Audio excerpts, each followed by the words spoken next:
विवाहिता महिला माने निज स्वामी सुरक्षा पाई एवं सेमानंकर दीर्घ जीवन उत्तम स्वास्थ्य सुखमय वैवाहिक जीवन एवं संतान प्राप्ति पाई बट सावित्री उपवास पालन करती।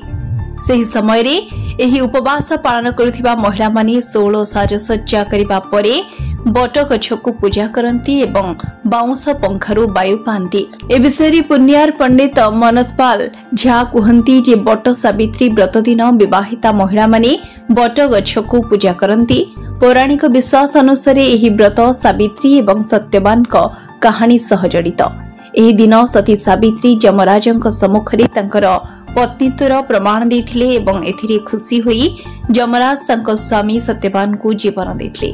सेबेठारु एही दिन विवाहिता महिला माने स्वामी को दीर्घ जीवन उत्तम स्वास्थ्य सुखी और वैवाहिक जीवन एवं संतान पई बट गछ तळे उपवास एवं पूजा करते।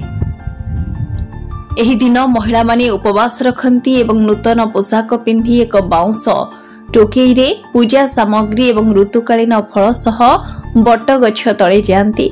विशेषकरी एही उपवास रे बाउंस पंखा को बहुत गुरुत्वपूर्ण बोली विवेचना करा जाय। Bureau report RCN Odia.